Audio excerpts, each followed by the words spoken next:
नमस्कार, welcome to Dehradun study point. तो यहाँ पर दोस्तों एक बहुत अच्छा मौका है सभी यूकेपीएससी के स्टूडेंट के लिए जो उत्तराखंड पुलिस के स्टूडेंट्स हैं और लेखपाल पटवारी फॉरेस्ट गार्ड के स्टूडेंट हैं, ये समझने के लिए कि यूकेपीएससी उत्तराखंड के जीके के क्वेश्चन किस लेवल का पूछता है और यहाँ पर हिंदी के क्वेश्चन कैसे पूछता है। तो देखिए दोस्तों, यहाँ पे मैथ्स वगैरह के क्वेश्चन भी थे, वो हम यहाँ पे डिस्कस नहीं कर रहे हैं। यहाँ पे हम जो डिस्कस कर रहे हैं उत्तराखंड के और हिंदी के क्वेश्चन डिस्कस कर रहे हैं। इससे पहले जो 70 क्वेश्चन थे वो भी हमने डिस्कस किए थे और वहां पर डिटेल व्याख्या के साथ डिस्कस किए थे और उन 70 क्वेश्चन को इतनी व्याख्या वहां पे की थी कि 70 क्वेश्चन से कम आपको 250 फैक्ट दिए थे।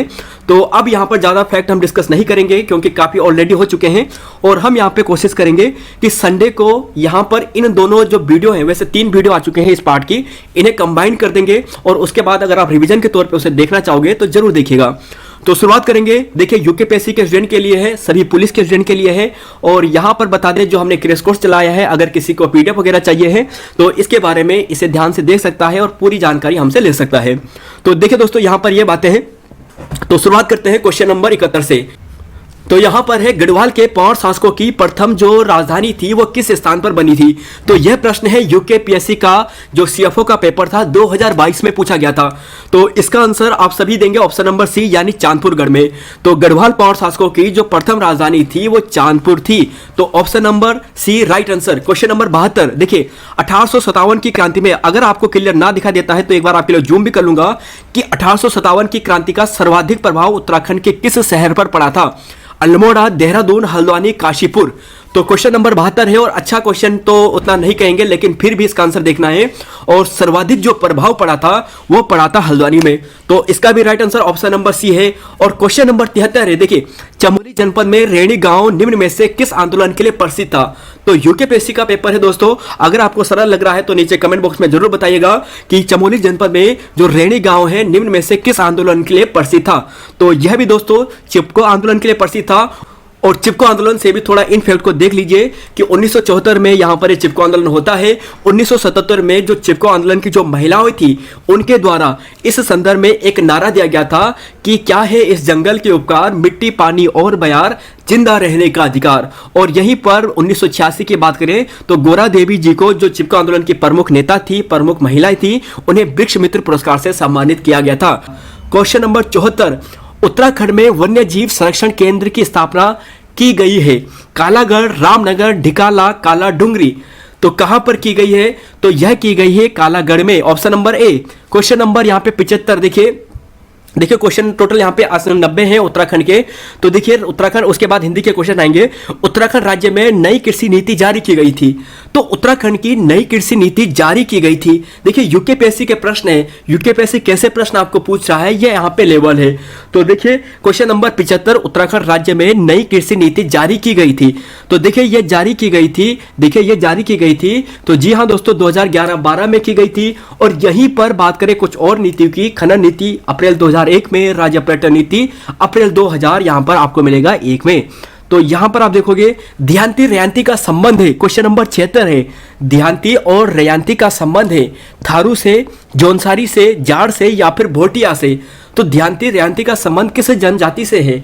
तो यह आपको मिलेगा जौनसारी से। और देहांती की बात करें दोस्तों तो वो होता है अविवाहित स्त्री के लिए कहा जाता है और रेयांती का मतलब होता है जो विवाहित स्त्री है। बाकी यहाँ पे आप जौनसार के संबंध में देखोगे, नुनाई त्योहार यहाँ का प्रसिद्ध है, भिरोली त्योहार यहाँ पे प्रसिद्ध है और नुनाई त्योहार भेड़ पालकों से संबंधित है और भिरोली त्योहार की बात करें तो संतान कल्याण से संबंधित है। क्वेश्चन नंबर 77, ब्रिटिश शासन काल में उत्तराखंड में किस शहर में उत्तर प्रदेश की ग्रीष्मकालीन राजधानी थी। तो देखिए क्वेश्चन का लेवल देखिए कैसा था। और यह प्रश्न मैं आपको पूछूंगा कि उत्तर प्रदेश की राजधानी नैनीताल कब बनी, ये यूकेपीएससी का प्रश्न है।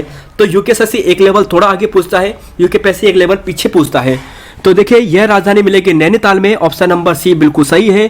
क्वेश्चन नंबर 78 देखिए, उत्तराखंड के कुल भौगोलिक क्षेत्रफल में पर्वतीय भूभाग कितना है। तो आप सभी यहाँ पर बिल्कुल बहुत आसान आपको लग रहा होगा, जो यूकेपीएससी को जिन्होंने बार बार देखे हैं प्रश्नों को और उन्हें आप आंसर देंगे, वो सभी आंसर देंगे ऑप्शन नंबर ए 86.07। तो देखिए यहाँ पे यूकेपीएससी के प्रश्न है, उत्तराखंड में सर्वाधिक आवृत्ति किसकी है, भूस्खलन की है। उत्तराखंड में सर्वाधिक भूस्खलन होते हैं। और पर्वतीय की बात करें अगर यहाँ पे क्षेत्रफल आप देखोगे, देखिए पर्वतीय का क्षेत्रफल यहाँ पे देखोगे, मैदानी का क्षेत्रफल आप यहाँ पे देखोगे और किलोमीटर वर्ग स्क्वायर में आपको पूछा जाए तो यह आप देख लेना। क्वेश्चन नंबर 80 है, उत्तराखंड में किस पर्यावरणविद को गांधी शांति पुरस्कार प्रदान किया गया था? तो किसे किया गया था गांधी शांति जो पुरस्कार है, किसे प्रदान किया गया था? तो यहाँ पर सुंदरलाल बहुगुणा, चंडी प्रसाद भट्ट। तो देखिए दोस्तों, आप कंफ्यूज केवल दो में ही हो सकते हैं, या तो चंडी प्रसाद भट्ट में या फिर सुंदरलाल बहुगुणा में। तो यह आपको मिलेगा option number A, Chandi Prasad Bhatt.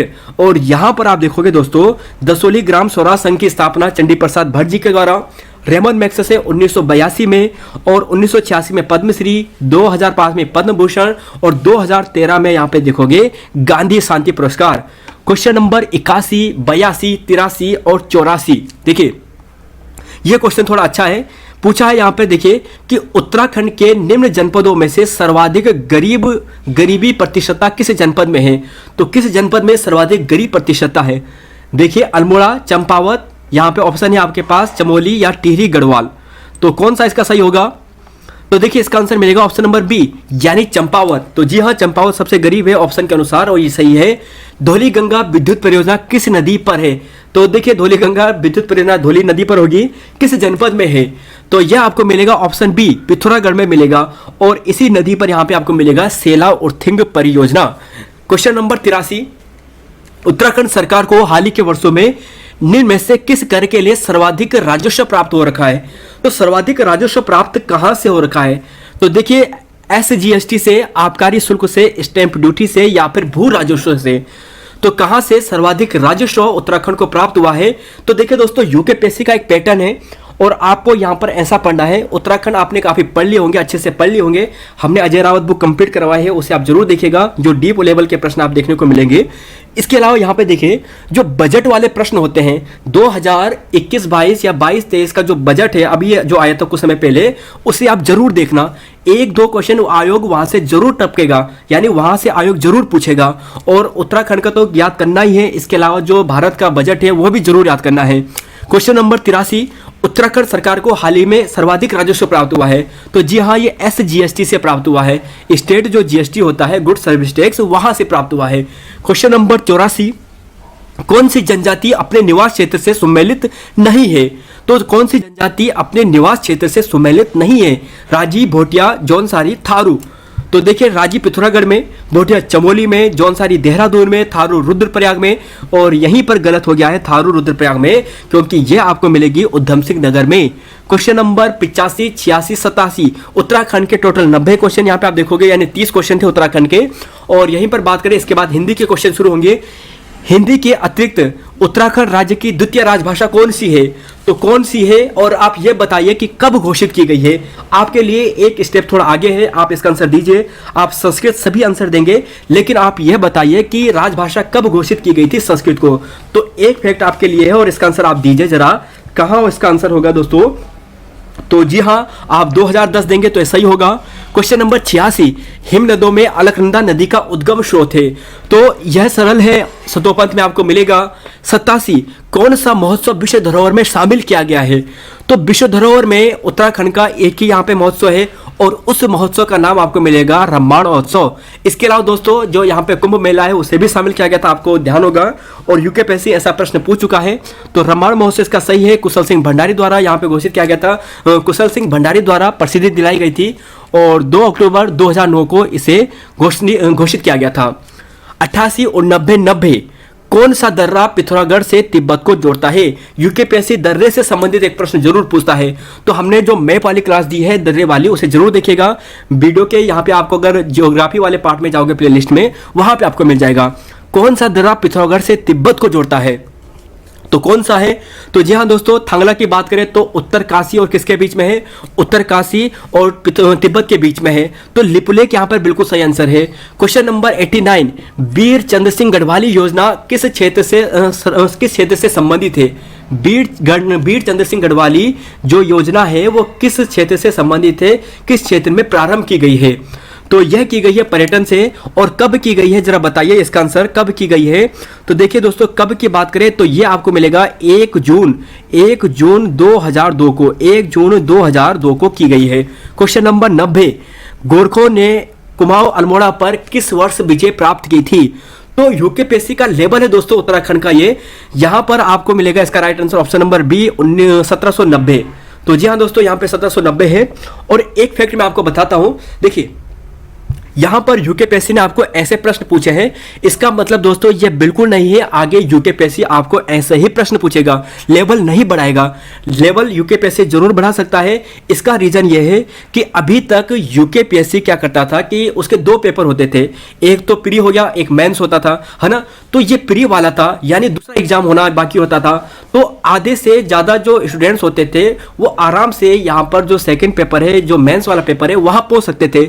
लेकिन अब केवल एक एग्जाम होगा जो आने वाले हैं फॉरेस्ट गार्ड का, पुलिस का, पटवारी का, तो इसलिए वहां पर लेवल थोड़ा जरूर बढ़ाएगा। तो अजय रावत जरूर पढ़िएगा, बहुत इंपॉर्टेंट है। Question number 131। अब देखिए यहाँ पर दोस्तों हिंदी के क्वेश्चन है, और यहाँ पे थोड़ा मैथ से संबंधित क्वेश्चन थे, वो हमने यहाँ पे नहीं रखे हैं। हिंदी और उत्तराखंड के क्वेश्चन यहाँ पे रखे हैं। देखिए उत्तराखंड सरकार द्वारा, यहाँ पे तो हो गया, क्वेश्चन नंबर है यहाँ पे 131। निम्नलिखित में से तत्सम शब्द का चयन कीजिए। हिंदी के प्रश्न देखिए यूकेपीएससी कैसे पूछता है। निम्नलिखित में से यहाँ पे बताया है तत्सम शब्द देखना है आपको, मछली, मत्स्य, मीन या फिर जल जीवन। तो तत्सम शब्द कौन सा है? तो देखिए हिंदी का लेवल देखिए यूकेपीएससी का, और यह आपको मिलेगा ऑप्शन नंबर बी यानी मत्स्य। तो बिल्कुल ये तत्सम शब्द है जो संस्कृत से लिए जाते हैं। क्वेश्चन नंबर 132, क्वेश्चन को पढ़िए। स्वर के सामने स्वर आने पर उसमें जो विकार या परिवर्तन होता है वहां पर कौन सी संधि होती है? तो देखिए स्वर के सामने स्वर आने पर स्वर संधि ही होगी, क्योंकि आपने देखा होगा कि स्वर संधि में केवल स्वर ही होते हैं, स्वरों में परिवर्तन होते हैं, स्वर जुड़ते हैं, दूसरा स्वर बनता है, तो वहां पर ही जो विकार होता है वो स्वर संधि के अंतर्गत है। ऑप्शन नंबर सी, अनुरूप में कौन सा समास होगा? अनुरूप, तो देखिए अनुरूप की बात करें तो अनुरूप में आपको मिलेगा यहां पर अव्ययी समास। अव्ययी समास दोस्तों बिल्कुल सही है यहां पर अनुरूप में। क्वेश्चन नंबर 134, देखिए यहां पे प्रयोग आपको बताना है कि कौन सा गलत है। शायद आपको साफ ना दिखे तो आपके लिए जूम कर लेता हूं थोड़ा। यहां पे देखिए निम्नलिखित में से कौन सा प्रयोग गलत है? जो किसी गुट में ना हो तटस्थ कहते हैं, जिसका दमन ना हो सके उसे अदम्य कहते हैं, जो बात को बढ़ा चढ़ाकर कहता है उसे मितभाषी कहते हैं, और भविष्य में घटित होने वाली जो घटना है उसे भावी कहते हैं। भविष्य में घटित होने वाली भावी कहते हैं। तो क्वेश्चन नंबर 134, तो जी हाँ ऑप्शन नंबर सी यानी बात को बहुत बड़ा चढ़ाकर कहना मितभाषी नहीं होता है, यह अतिशयोक्ति होता है। क्वेश्चन नंबर 135, देखिए नग्न शब्द है, तत्सम तद्भव देशज विदेशज। तो देखिए तत्सम तद्भव से प्रश्न बार बार यूकेपीएससी आपको पूछ रहा है। तो नग्न कैसा शब्द है? तत्सम है, तद्भव है, देशज है या फिर विदेशज है? तो नग्न दोस्तों मूल संस्कृत भाषा का है, तो यहाँ पे तत्सम आएगा। सर्वोदय में कौन सी संधि है? तो सर्वोदय में आप देखोगे तो यहाँ पे आ धन ओ बनकर ओ बना है, तो इसका मतलब यहाँ पे क्या होगा? यहाँ पे दोस्तों ऑप्शन नंबर बी गुण संधि होगा। तो दो अलग अलग स्वर बनके तीसरा स्वर जहां पे बनता है वहां पे गुण संधि होती है। तो सर्वोदय, सर्वधन, उदय होगा। क्वेश्चन नंबर यहाँ पे 137, आवृत्त का विपरीत अर्थक शब्द है। आवृत्त का विपरीत अर्थक शब्द, तो आवृत्त का क्या होगा? तो आवृत्त का विपरीत अर्थक शब्द, तो जी हाँ ऑप्शन ए यानी अनावृत्त होगा। क्या होगा? अनावृत्त होगा। अनावृत्त यहां पर होगा। जो पृथ्वी से संबंध हो वाक्यांश के लिए एक शब्द है। जो पृथ्वी से संबंध हो वाक्यांश के लिए एक शब्द है। तो इसका आंसर देखिए जो पृथ्वी से संबंध हो उसके लिए यहां पर देखिए उसके लिए यहां पर होगा पार्थिव। क्या होगा? पार्थिव। अगला क्वेश्चन है 139, उद्देश्य में कौन सा उपसर्ग है? उद्देश्य में देखिए दोस्तों उद्देश्य की अगर बात करें तो ये होता है उत धन देश्य। उत धन देश्य, तो उत यहाँ पे क्या आता है? उपसर्ग आता है। ऑप्शन नंबर ए यहाँ पर सही है। तो उद्देश्य में उत उपसर्ग आता है। क्वेश्चन नंबर 140, शुद्ध वर्तनी का यहाँ पे चयन करना है। आंशु, अधीन, आकांक्षा या फिर उपरोक्त। तो जरा यहाँ पे आप सभी के बारे में लिखिए कि इन्हें शुद्ध कैसे लिखते हैं। तो देखिए आंसू की बात करें तो ऐसा नहीं लिखा जाता है, बड़ी ऊ की मात्रा आती है और यहाँ पे ये वाली आती है आंसू। अधीन नहीं होता है, अधीन होता है। और इसका सही आंसर की बात करें तो आकांक्षा होता है। उपरोक्त नहीं होता है, उपयुक्त होता है। क्वेश्चन नंबर 141, शुद्ध वाक्य कौन सा है? देखिए शुद्ध वाक्य कौन सा है? यहां पर देखिए शुद्ध वाक्य का चयन करना है आपको कि निम्न में से शुद्ध वाक्य का चयन कीजिए। तेरे को पिताजी बुलाया है, तो यह तो गलत हो गया है। मुझे एक चाय का गर्म प्याला दो। कश्मीर में कई दर्शनीय स्थल है और यहाँ गन्ने का ताजा रस मिलता है। तो इन चारों में से कौन सा वाक्य शुद्ध है? शुद्ध अशुद्ध वाक्य भी बार बार पूछे जाते हैं।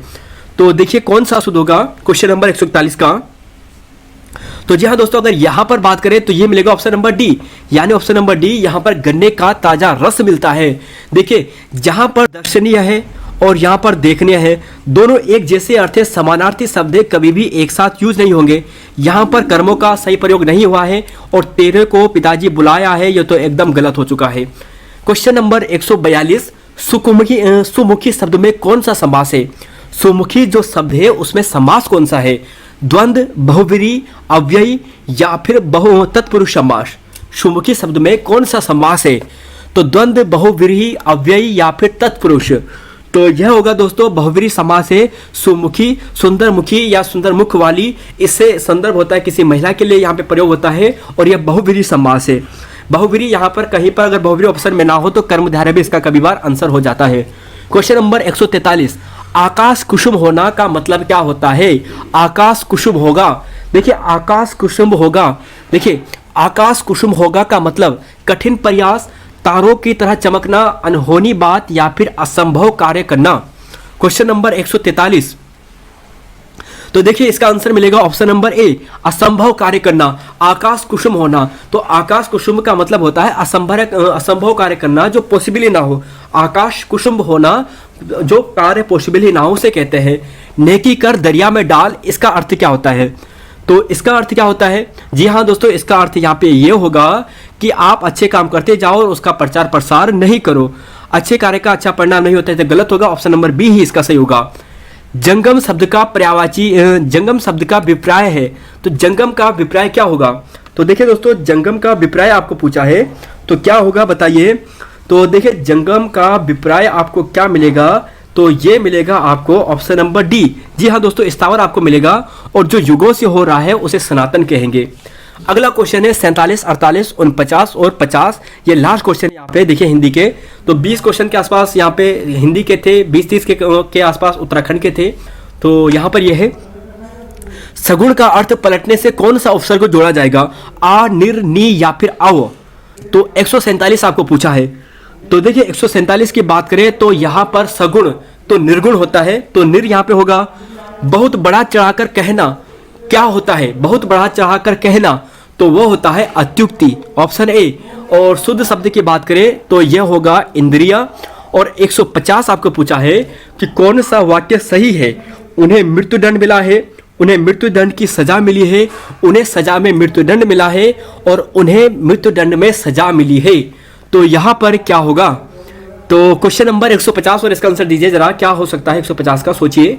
तो इसका आंसर मिलेगा ऑप्शन नंबर यहाँ पर ए, उन्हें मृत्युदंड मिला है। देखिए मृत्युदंड, अभी हमने कहा था कि समानार्थी शब्द एक साथ कभी भी प्रयोग नहीं किए जाते हैं, तो इसका मतलब मृत्युदंड सजा एक साथ कभी नहीं आएगा, तो यहाँ पर यह बिल्कुल गलत हो जाएगा। तो यहाँ पर दोस्तों 150 क्वेश्चन ये थे और ये यूकेपीएससी द्वारा पूछे गए प्रश्न थे। तो देखिए दोस्तों, यहाँ पे आपने लेवल देखा यूकेपीएससी का कैसे प्रश्न रखे थे, और आपको यहाँ पर इस लेवल से कई हटके काफ़ी थोड़ा और बढ़कर यहाँ पे तैयारी करनी है, क्योंकि यहाँ पे 2 पेपर होते थे, अब केवल एक ही पेपर है। तो इसलिए दोस्तों अच्छे से पढ़ते रहिए। यहाँ पर इतना ही है, धन्यवाद। मिलते हैं फिर आपको नई वीडियो में। धन्यवाद। जय हिंद, जय उत्तराखंड, जय देवभूमि। तो धन्यवाद दोस्तों, मिलते हैं आपको नई वीडियो में। जय हिंद।